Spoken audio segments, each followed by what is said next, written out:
Good evening, everyone, and welcome to the Brian Crombie Radio Hour on Saga 960. I want to introduce you to a recording artist, a very fascinating young lady. Tammy Weis is her name. She's a critically acclaimed Canadian singer-songwriter, and she's played TV and radio stations across the globe. She's sung and collaborated with the likes of Michael Bublé, Randy Bachman, and more. She's now based, I think, in Portugal. Is that true?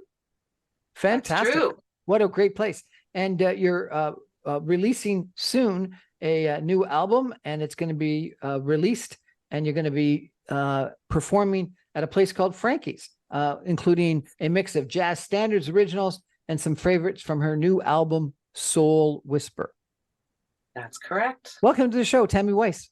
Thanks so much for having me. It's so good to be here. Thank you. So tell me, Michael Bublé and Randy Bachman are completely opposite of the music spectrum, I would have thought. Old standards versus good old rock and roll. Yeah, it's when I was in Vancouver, living in Vancouver and starting my career, I started at this really great jazz club called Babalu. And it was in Vancouver, and I did Thursday nights and Michael did Saturday nights. So I was the Thursday girl, he was the Saturday guy. And so we became quite close during that period, and certainly have been keeping in touch over the years. And I'm so proud of him. He's done so incredibly well. I mean, there are no words. But Randy, I met in London. Funny enough, I lived in London, England, and I met him through a friend, and we've done some great gigs together. And he actually has a new jazz album out, so he's done some real jazzy things. So he actually was with me at a couple of jazz concerts in London, and he's an amazing, does amazing things with jazz music. So yeah. So your current album, Soul Whisper, is jazz? It's a mix. It's based on a Portuguese poet, Fernando Pessoa. And Fernando Pessoa had many heteronyms, if you will. And so the godfather of the blues, I understand. Well, Rui Veloso, who is my producer and who's performed on the album, is called the godfather of the blues. So sorry. Him and I went to Canada and we recorded with Randy and Tal Bachman. So it's very interesting because the album was sponsored by the Canada Council. So it's Canada and Portugal coming together. So it was really incredible that Rui and I were able to go, because Rui, obviously, legendary in Portugal. So to have these two legends come together, Canada and Portugal, to record this album, and it was just extraordinary. So it is a mix. It has, I'm at least 5-generation country musician. So it's interesting because there's definitely some country tones, some jazz, some folk, some Latin. It's kind of Americana. It's kind of a mix of everything, really. Really? Sounds like fantastic. Fernando Pessoa, like the poet's heteronyms. It's many different genres in one, but certainly there's a nice jazz flavor. There's a few songs that are very jazz, and then various others, a Latin, African kind of beats, and so mixing Portugal and Canada together, which was really fun. And you actually did, I understand, launch this already in London, but you're now doing a tour in Canada. Is that correct? And you're at a place called Frankie's coming up? Yeah, so we launched it in Lisbon at an extraordinary place called the CCB. So it's like the historic venue there. And now I'm doing a show at Frankie's. So I'm just doing like a little teaser of launching the album here. We're going to do a full album launch for next summer. So we hope to hit a lot of the Portuguese communities across Canada, because there's over 500,000 Portuguese that live in Canada. So there's a very strong tie between Canada and Portugal, and they have such a rich music scene. So yeah, that is our hope, is to next year do a full-on tour across Canada. And but now I'll be doing in Vancouver, I'll be sort of doing the preview of what is yet to come. Fantastic. Tell me a little bit about your career. How'd you get involved in music? Well, my mom was a country singer. So, and I have at least, my grandmother sang and played the piano. So with her sisters. They did a 3-part Andrew Sisters harmony. My great grandfather played the banjo and the fiddle. My mom sang and played the piano. So I grew up on music. So we had the most amazing family gatherings. Uncle Vern on the double bass, and everybody fighting over the microphone to see who could sing. It was fantastic. So it started in country. I did my first live performance when I was 3. When you were 3? 3. And my mom grew up in a small farming town called Killam, Alberta. And there's this really cool sign. I always loved it as a kid. You were driving into the town, and there's a big sign that says, "Drive carefully, avoid accidents, kill them." I was like, yeah, we're at grandma's house. And so they used to sing a lot and do a lot of talent shows. And I was 3, and there was a bridal show and bridal shower. And I sang. I don't remember what I sang, but I do remember them calling me up, and I went to the exact opposite side of the stage, and they all started laughing, going, "No, you have to come over here." I was literally standing in the dark. There's got to be a video of that somewhere, no? Oh, I don't think so. I mean, you never know, it might surface, but it was fantastic. It was great. And then when did you get serious? Well, then after that, at 7, I won my first talent show. And then, gosh, it wasn't until my mom passed away, probably in started working on it. And then in my 20s, started getting really quite serious about it. And that's what I was living in Vancouver at the time. So. And were you doing then country or jazz or soul or blues or what? I was doing jazz. So yeah, I started jazz. It's interesting because my family, everybody always wanted me to get into country. And I sort of always denied it, I think, because, oh, your mom's doing it, you want to do your own thing. And I love jazz. I absolutely fell in love with jazz. But yeah, then fell in love with jazz, started doing it. And just the career started taking off in a jazzy sort of way. So yeah, and that's been my focus ever since. So until this album, it's kind of going a bit, yeah, many different genres. Fantastic. We're going to take a break for some messages and come back with Tammy Weis and her musical career and her current album in just 2 minutes. Stay with us, everyone. Back in 2 minutes.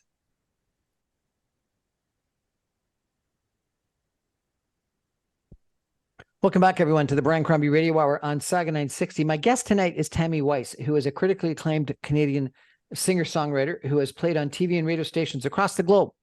She sang and collaborated with the likes of Michael Bublé, Michael Hutchin, Randy Buckman, and more. She's now based in Portugal. Her newly released album, Soul Whisper, extends her musical vision around one of Portugal's finest poets, Fernando Pessoa. Is that correct? Pessoa? Yeah. Portugal's godfather of the blues, Rui Veloso, has joined as a performer and a producer, also performing Canadian rock legend Randy Buckman. The album was released in May at the historic CCB in Lisbon. I read it wrong and said London earlier. I apologize. The homecoming show on September 1st is at Frankie's in Vancouver and will include a mix of jazz standards, originals, and some favorites from her new album, Soul Whisper, with Tilden Webb on the piano, Jody Prosnick on the double bass, and Nick Bracewell on the drums. My gosh, I want to go to Vancouver on September 1st. Sounds fantastic.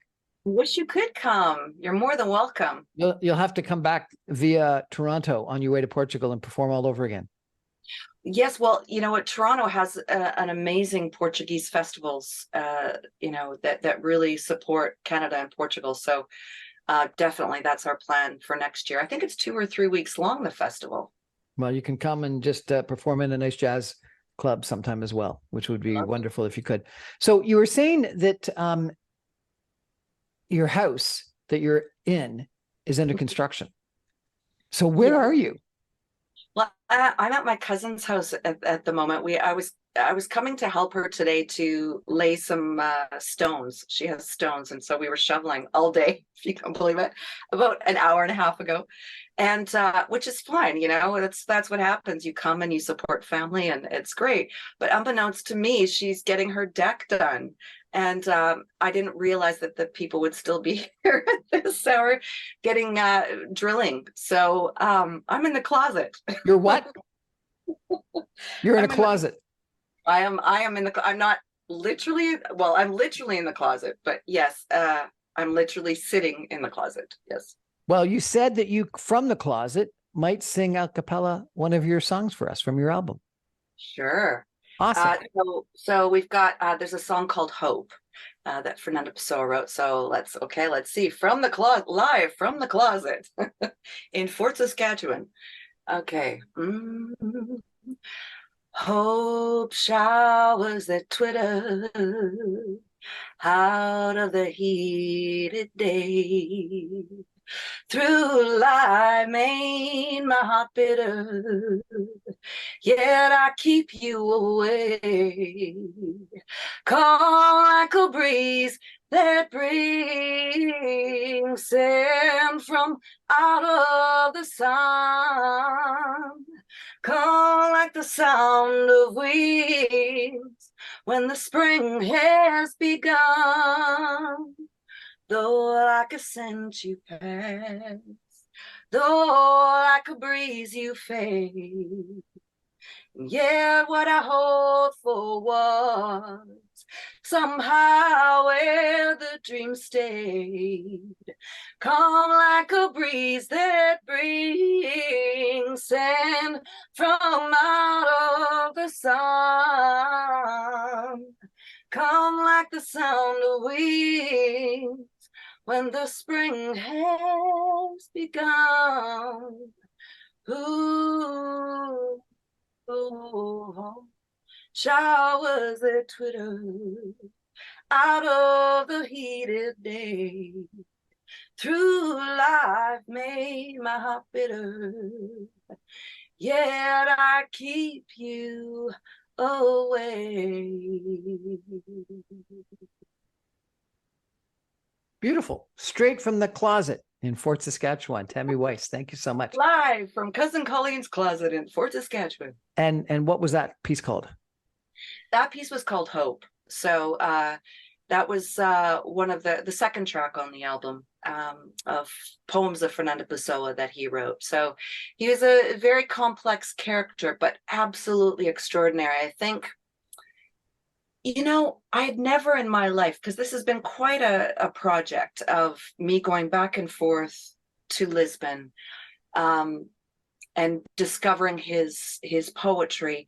And then in the meantime, all these serendipitous moments. I've also written a little short story book of PDFs called The Pessoa Miracles. And it's about, nobody would believe, here's a small town girl from Canada, you know, goes to Portugal and literally randomly in the street runs into the Canadian ambassador to Portugal, who eventually would help to fund the album, and I would become a big strong part musical ambassador in working very closely with them. I met the nephew in a chance meeting in a nail salon, who introduced me to Rui Veloso, who's one of the top most extraordinary performers in Portugal. He's a complete legend who decided to produce it.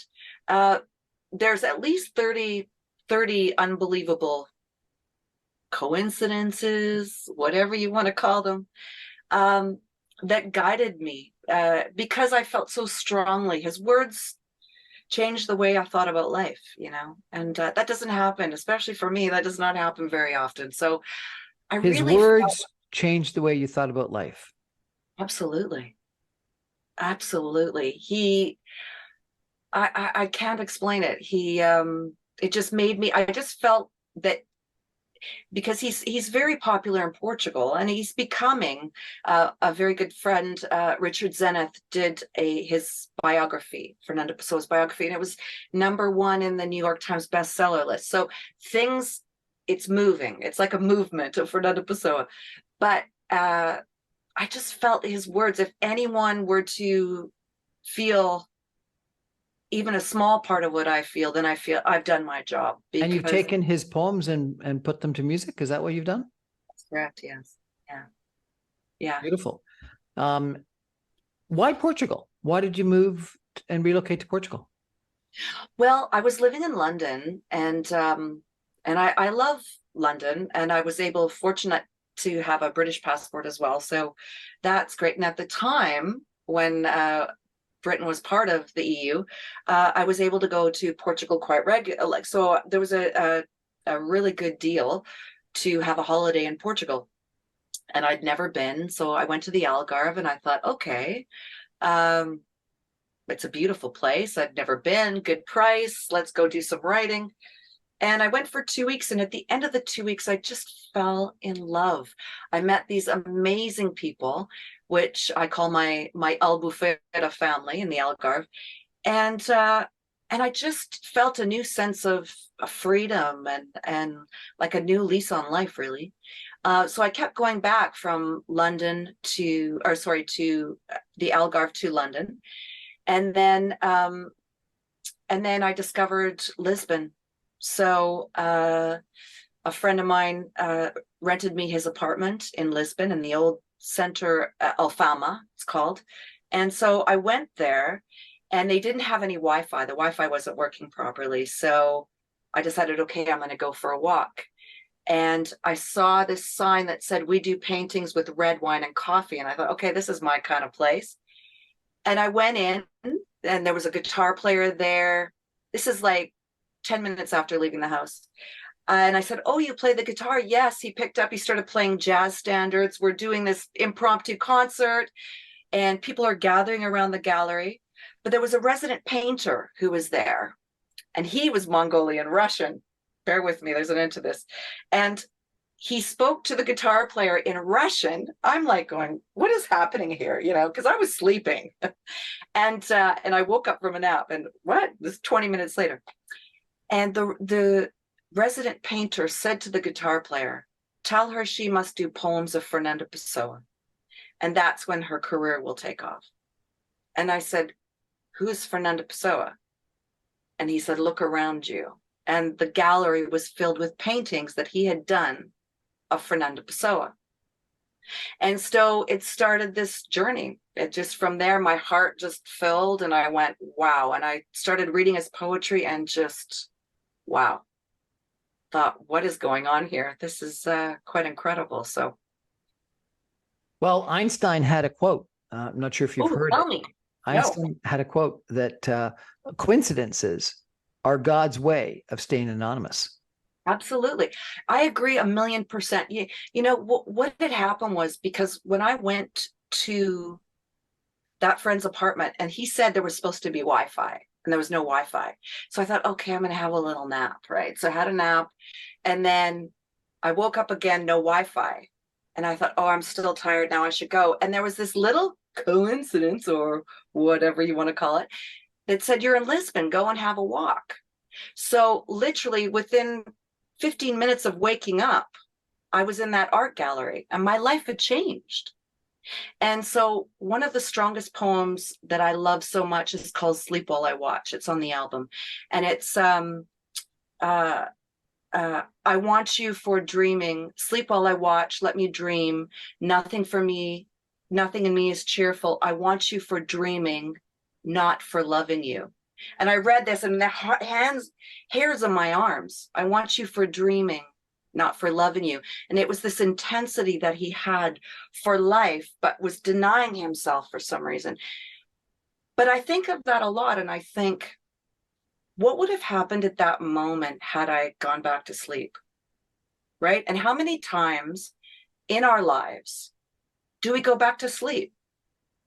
Because my life changed when I didn't go back to sleep. It was a whole new world after that, because it's been a journey, and it's been fascinating. But what would have happened if I fell back asleep? I never would have discovered these things.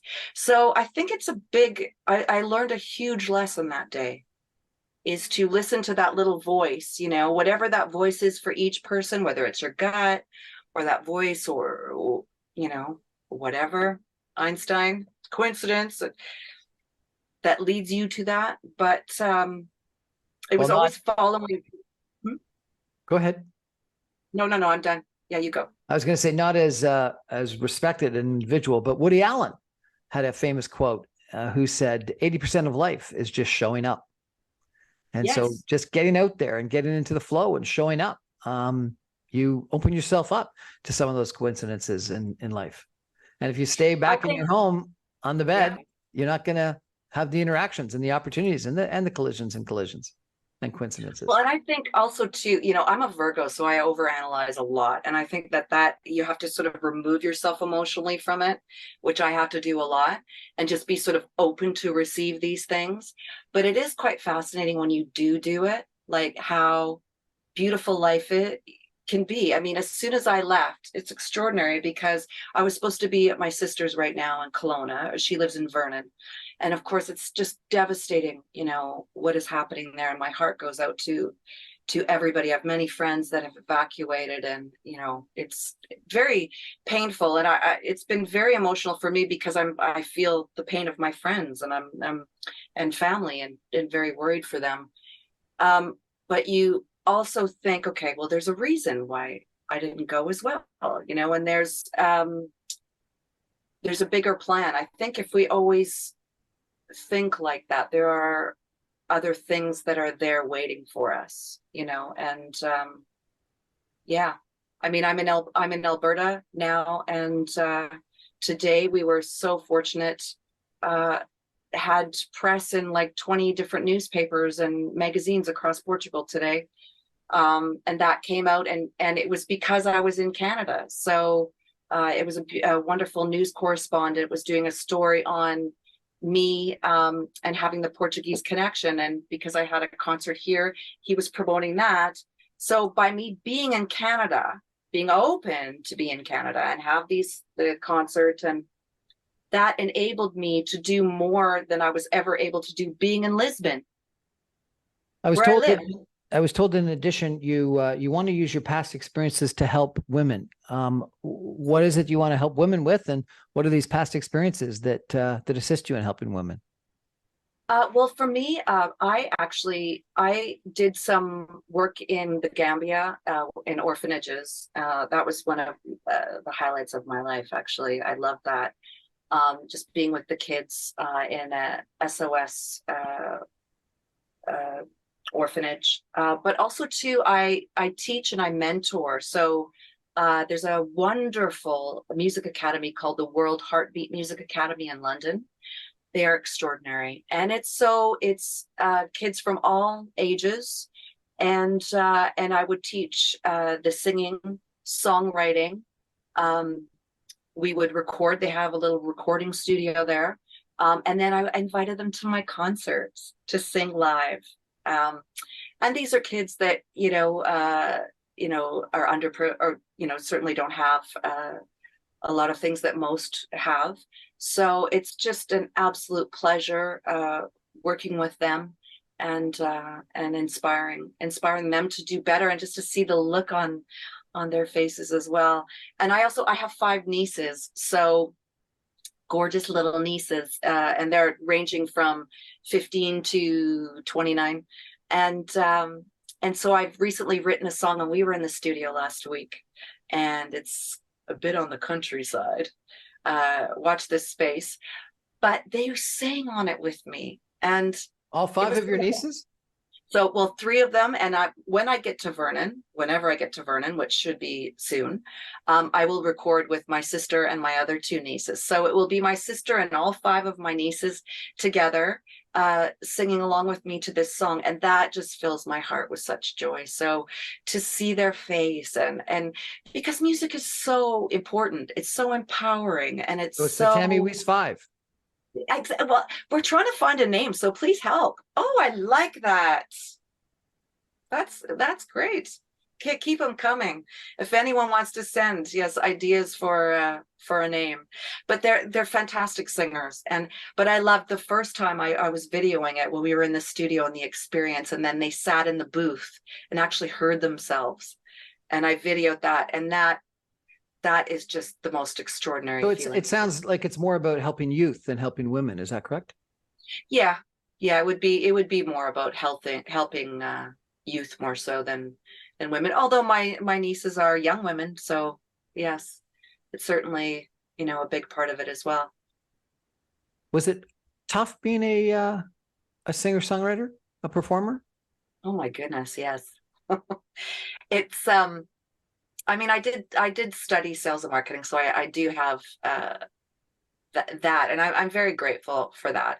But I think when it's your destiny to do something, you know, I mean, at 3 years old, doing your first concert, at 7 years old, winning your first talent show. And I was very fortunate doing my first album. We had a lot of national press and, you know, and then London, the second album, which did quite well. And so it's, it's in your blood. You know, you don't have a choice, but it's interesting because it's not easy. It's not for everyone. That is for sure. It takes a lot of tenacity and persistence and, you know, a bit of craziness, if I'm honest.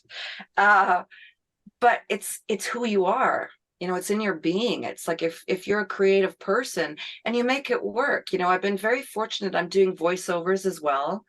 um and that has been a, you know, a huge part of my income and helping me to. What are voiceovers? So voiceovers, so for many different Portuguese companies. So, you know, Gelp, energy creates energy, or you know, Vodafone, call today at or Allianz.pt, you know. So they want an English speaking voice, and we're very fortunate in Canada. We have a very easy to listen to type voice usually. So I've been very fortunate, interestingly enough, doing English voiceovers in Portugal. But they like to have you there, and I'm very grateful because I have a number of agents, and so that is done very well. So Would I'm you very. recommend it to your nieces if they wanted to do it? Is it a career that still makes sense? Or, you know, I heard one person say that, you know, this performer that's traveling the world, earning $1.5 billion for her concert series, that's admirable, but it's sucking all the oxygen out of the music business, and there's not money left for everyone else. Is there still money available for little girls, young ladies from small town Alberta that want to become a performer?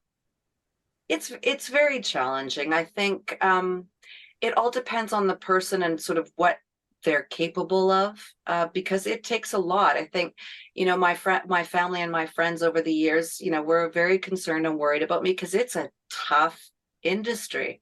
You have to be very, very strong. You have to have this inner belief within yourself.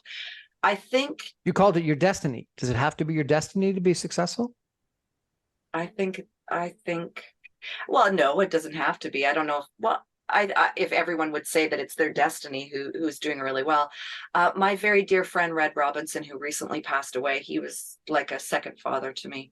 And he, when I first moved to London, he was like, "Kiddo, get a good manager or come home." And you know what? I would say that that is the wisest thing. Um, I, you know, I didn't have a solid manager, so but I was lucky that I had the experience, you know, of the sales and marketing and different things. So maybe I was able to persevere a bit more than most would be able to. But you have to have a good manager. I mean, Michael Bruce Allen has been an amazing manager. You know, and he had Beverly Delich before that, who nurtured him and stood behind him, and the sacrifices that were made from her to get him to that level. So if you have that support, Jamie Cullum, the same, had a tremendous.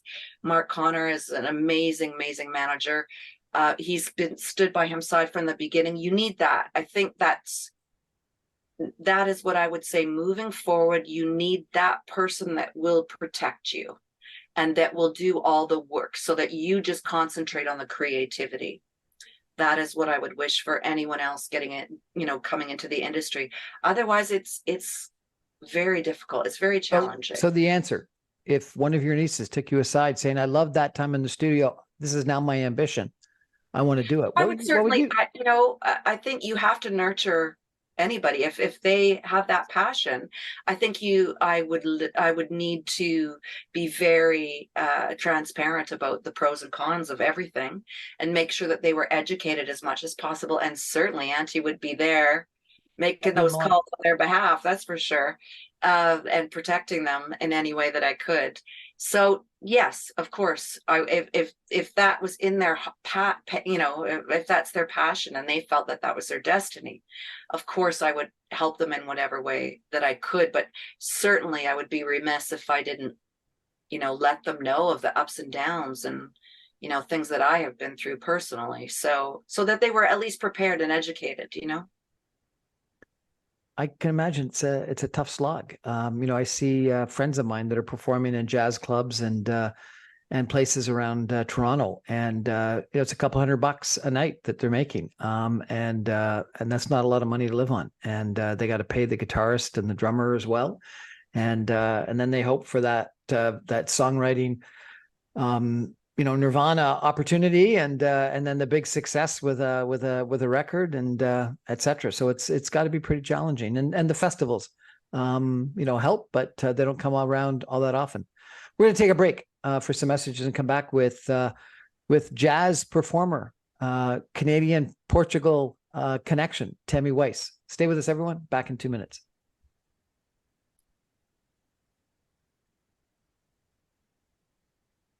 Welcome back, everyone, to the Brian Crombie Radio Hour on Saga 960. My guest tonight is the acclaimed Canadian singer-songwriter Tammy Weis, who is in Canada from her current home, Portugal, promoting her new album. And her new album is called Soul Whisper. I mentioned before the break Taylor Swift and her current performance. She's renowned for writing songs about breakups and things like that. Do you write any songs about breakups or anything like that? Yes, I do. I yes, it's a tricky one because you want to be able to write about your breakups but not be like, overly emotional, and because you want to be sort of separate the emotions so that people can use their experience and not be like bleeding into the microphone. It's funny because when I did my last album, Michael Bublé had said, he said, I really love the album, but I wish you would write happy songs. I wish you would start writing some happy songs. So all your So songs are sad because they're all about breakups? maybe it was a phase I was going through. Well, no, I think it was, it was about breakups. One song was written about my mom who had passed away. One song, funny or interestingly enough, Michael had produced an album by a woman, Erin Boehm. And this is a great story. So I was in Vancouver, Hotel Vancouver, and Dal Richardson was interviewing me for his radio show. He's since passed away, bless him.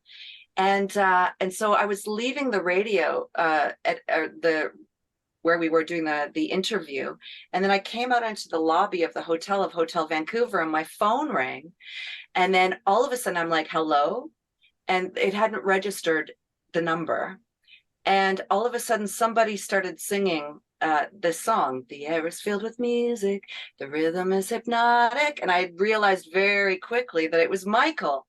And I was looking around going, no one is going to believe, like, Michael Bublé is singing my song and knows every word. And then all of a sudden I said, hello. When he was finished, he goes, "Hi, darling. I love this song.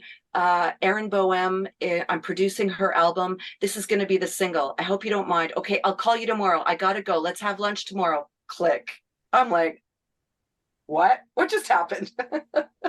And literally, yes, indeed, it was the single on her album. So, which was extraordinary. And we went for lunch. We did go for lunch the next day, and it was amazing. But and that song, well, song was inspired by Sabrina, the film Sabrina. So that wasn't necessarily me, but I certainly had a personal history with the song. So yeah, to answer your question in a very long way, yes. Yes. Okay.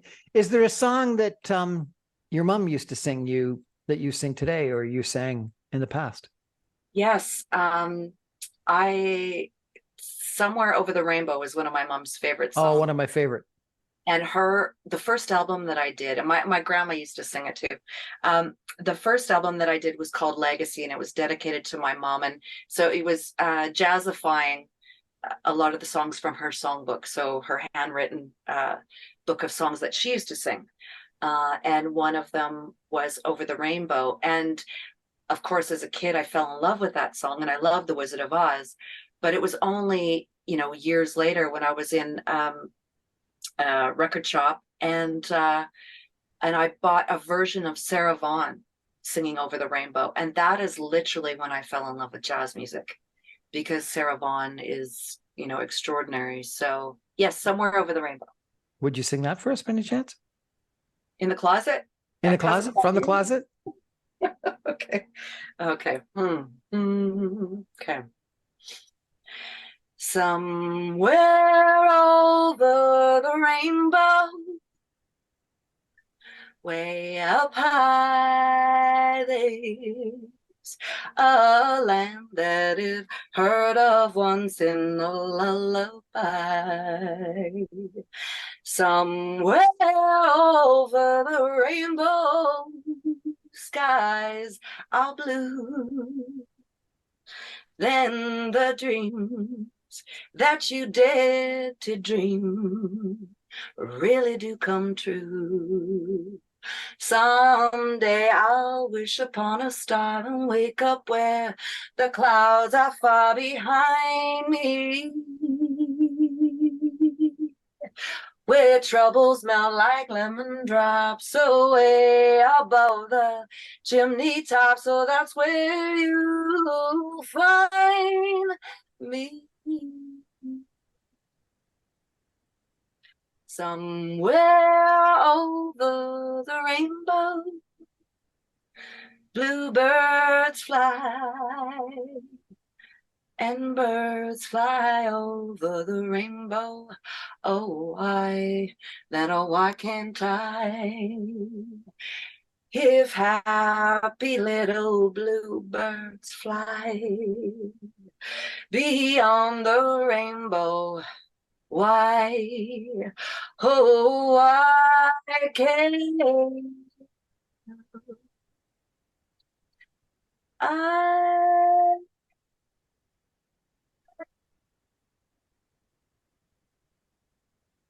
Beautiful. Again, from the closet. Really appreciate it. Tammy Weis, thank you so much. Reminds me of my mom. Oh, thank you for Thank the you. lovely, lovely memory of that. Well, that was wonderful. Given that she was a country and western singer and that you admired her so much, why'd you fall in love with and choose jazz? You look like a country and western singer. I know, and I'm Tammy. I'm named after Tammy Wynette. Like, hello. I think it was because, don't get me wrong, my mom and I had a bit of a tumultuous relationship, and I think, she was choosing country, so I felt like I needed my own thing, and so I thought, I want to find my own thing. And then when I had heard Sarah Vaughan singing Somewhere Over the Rainbow, it was like that Fernanda Pessoa moment, for me. It was just that. I want that. This woman she resonates such beauty and depth and love, and again makes you think. You have a voice, and it makes you feel things you never felt before. So I explored that. But interestingly enough, being back here, and again, the fella that helped me produce this song, that I just recorded with my nieces, is Miles Wilkinson, and he's a legend. I mean, he's worked with Dolly Parton, he's worked with Willie Nelson, he's worked with Linda Ronstadt, Emmylou Harris. I mean, I feel so blessed, and so I don't know what will come of that. He's feeling quite positive, which, thank you, Miles. I'm very grateful. But this feels right as well. I think in my other albums, I would have this sort of tone or this vibrato where people would always go, maybe a little less vibrato, maybe a little, but naturally I just wanted to do that. And interesting, doing this track, it fits, because it's kind of like a natural, it's almost like being back, like being in Canada, being in Sherwood Park. Like I went to high school in Sherwood Park. Being so close, the studio is there, meeting Miles, being with my family, the roots. My father's recently passed away. So it's a whole new experience being home and that love and support that has grounded me like I've never been grounded before. So, like you said earlier, you have to be open. You have to see where life takes you. And I love jazz and I will still continue to do my jazz, but certainly I need to explore this part of myself and to be honored with this, Miles, and excited about the track is like, wow, okay, I do need to look into this. Tammy, where does talent come from? Is it something that comes from your DNA and you're born with it? Is it something that you get socialized by listening to your mother and your grandmother sing? Is it something that you got to work hard at and put in 10,000 hours to get good at? Where does talent come from? Everything that you just said. I think it's the tens of thousands of hours. You have to commit. I mean, I don't think many people could do it unless you absolutely love it. Like it is in my blood. It is when I was young and when I was singing with my mom as a little girl and her and I doing harmonies, and like it's in your blood, and it's a release. It's a beautiful release. It's a beautiful cathartic experience for anyone, whether you can sing or not. But I think in order to be successful, well, mind you, with AI, who knows? What do I know now with AI? But I think you have to have a basic level, I think, of pitch and whatnot. But a lot of it is tenacity, persistence, how you feel in your heart, what you want to do. And you have to push through. You have to be a warrior, especially a woman in the music industry. I have done 3 albums in 3 different countries. And one of the countries, I didn't really know the language. It's like, that takes a lot of, I don't know, craziness, yes, but it's a lot of hard work and resilience and tenacity. And you have to be tough, you have to be strong. But each country was completely different in how they did business, how they are culturally. So you have to adapt in a gazillion different ways to communicate and make the best of each experience. So, that in and of itself, yeah. Sorry, if people want to follow you, if people want to buy your album, how do they best do that? So TammyWeis.com, TammyWeis1s.com, but it's on Spotify. I have a YouTube channel, my website, Facebook, Instagram, everything. Yes, you can, iTunes, Bandcamp. Yeah, Bandcamp, if you want to support the artists, buy directly through Bandcamp. It's very important. Yeah. We're going to take a final break and come back with some final words from Tammy Weis in just 2 minutes. Stay with us, everybody.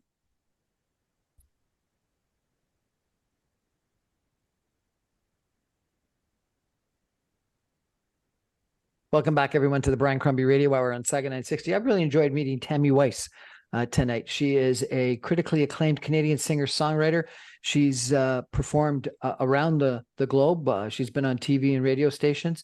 She's sung with Michael Bublé, Michael Hutchence, Randy Bachman, and more. She's now based in Portugal, and she's released an album based on a Portuguese poet, Fernando Pessoa, and her album is called Soul Whisper.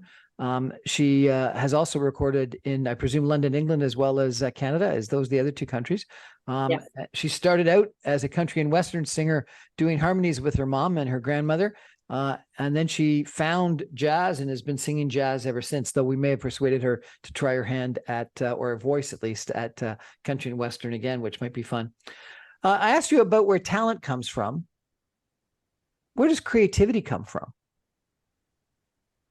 I think, well, obviously creativity or whatever influences you have. I think, what's interesting, creativity is just, when you're open to experiencing every area of life. I didn't know my dad had a stroke and he when he was very young, 55. And when he was in a home for over 20 years, we found out that he started to paint. He was a painter. And I think, when you're in a situation where he had a stroke, he had a severe brain injury, so he was able to shut off all the noise. and then he was creative, and he was a beautiful painter, absolutely amazing. I couldn't believe when I said, this is not my father, this is my father. Incredible. So I think when you shut off the noise, you know, when you maybe meditate or you're open, that is when you can unleash your full potential, you know, of who you can be, right? You also said that to be successful as a singer, you've got to be very tenacious. Tenacity is key. Where does tenacity come from? Is that something you learned from your mom, or do you got to be born with that? Yeah, you know, I think a lot of it, you know, I had a challenging childhood, so I learned a lot. I'm a fighter. I think anybody who knows me would know that I am a fighter with a capital F. Um, and you know what? The last letter that my mom wrote me, actually, and she said that, you know, she couldn't believe my strength, and that it was so incredible. She didn't know where I got it, and you know, where I received that strength. And that really helped me, because yeah, you know, you have to be able to fulfill something, you know, with the adversity. For me, we tried to launch this album 3 times, and then there was COVID, and I was in a country all by myself without my family, you know.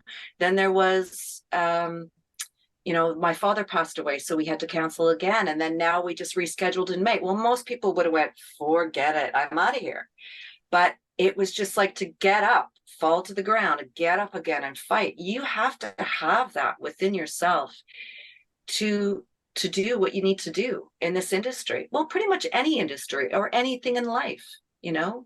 If you want something bad enough, you can have it. You wrote me, excuse me, you wrote me 5 key messages that you wanted to leave the audience tonight. Number 1, keep going and stay positive, never give up, which is this tenacity that we've just been talking about. Number 2, we are capable of anything if we put our minds to it. Number 3, it's important to give back to help others and share your knowledge and experience, which I guess is your desire to help women and young people. 4, if it's meant to be, it will work out. That's a very positive attitude, positive outlook on life. If it's meant to be, it'll work out. And number 5, believe in yourself. With the adversity that you had, that you said you had when you were a child, with your struggling to be successful in the music business, how did you get to believe in yourself? I think it was, you know, it's interesting because I've never had kids, and so I see, like, a lot of my friends or people, look, you're able to heal a lot through your children. And I don't have children, but I did feel that, like, my songs almost became my children. So it's like you have to separate yourself from that emotionally and go, I want the best for them. And so you fight for them as a mother of them. I know that might sound strange, but it was, this is that I've worked really hard for this, and I deserve that. Them, just give them the best chance at life, as any parent would do, and you give these songs the best chance at life that you can, and then you let them go. And that's all you can do. So for me, when we had 3 times, you know, the 3rd time lucky with the album, I had to keep fighting, because it was like, this is such a big part of my life. I have to get these songs out there so that they can be the best that they can be. And then I can let them go.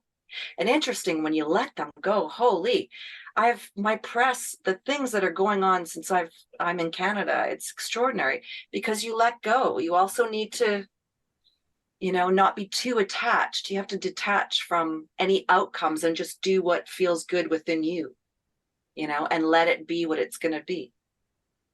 I look forward to hearing you perform sometime. Tammy Weis, thank you so much for joining us tonight. Good luck with your gig at Frankie's, and come by Toronto so we can all come out and listen to you too. I will very soon. I will let you know. Thank you so much.